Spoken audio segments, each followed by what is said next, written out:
आप लोग से रिक्वेस्ट कर रहा हूं आधे घंटे में यहाँ से चले जाइए। छत्तीसगढ़ में भर्ती निकली, सब इंस्पेक्टर की भर्ती।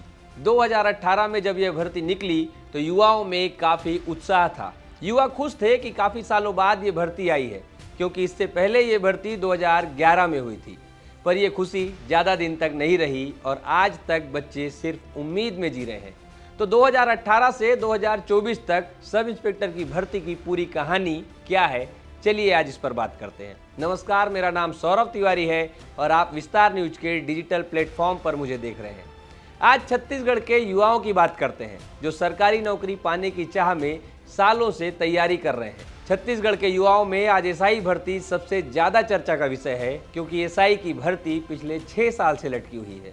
दरअसल 2018 में एसआई की भर्ती निकली, जिसमें 655 पद थे, पर यह भर्ती पूरी नहीं हो सकी और सरकार बदल गई। फिर कांग्रेस की सरकार बनी और इन्होंने इस मामले को प्रमुखता से सुलझाने की बात कही।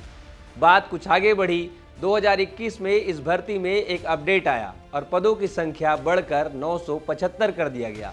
फिर से फॉर्म भराया गया और नए सिरे से भर्ती की प्रक्रिया पूरी करने की बात हुई, लेकिन यह प्रक्रिया भी देखते देखते ठंडे बस्ते में चली गई। इसके बाद यह प्रक्रिया बहुत मुश्किल से आगे बढ़ी और जून 2022 में शारीरिक मापजोख हुआ। फिर जनवरी 2023 में प्रथम लिखित परीक्षा हुई। इसके बाद मई में मुख्य परीक्षा और जुलाई में शारीरिक दक्षता परीक्षा यानी कि फिजिकल हुआ और अंत में अगस्त सितंबर में इसका इंटरव्यू भी पूरा हुआ।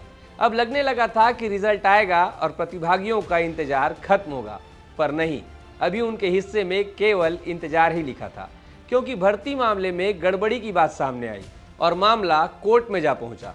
कोर्ट में सुनवाई चल ही रही थी कि इधर सरकार भी बदल गई। अब कोर्ट ने भी गलती को मानते हुए इसे सुधारने और भर्ती प्रक्रिया को पूर्ण करने के आदेश दिए। आदेश मानते हुए फिर से 370 प्रतिभागियों का फिजिकल और इंटरव्यू हुआ। अब कुल 1436 लोग भर्ती की प्रक्रिया को पूरी करके अंतिम परिणाम का इंतजार कर रहे हैं। स्थिति ऐसी हो गई है कि ये प्रतिभागी बहुत ज़्यादा परेशान हो गए हैं। इनके सब्र की बांध अब टूटने लगी है। यह सभी इस प्रक्रिया में ऐसे फंसे, ना इधर के रहे ना उधर के। किसी की पारिवारिक स्थिति अच्छी नहीं है तो किसी के माता पिता बीमार हैं।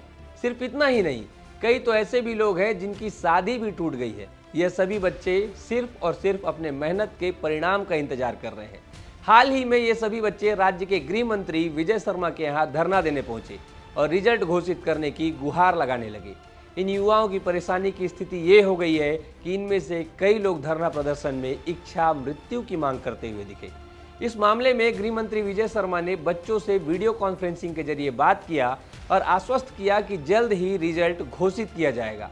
तो अब देखना यह होगा कि सरकार कितना समय और लेती है और सालों से परेशान युवाओं के चेहरे पर मुस्कान लौटाने में सफल हो पाती है। इस पूरे मामले में आपके क्या विचार हैं, हमें कमेंट करके जरूर बताइएगा। धन्यवाद।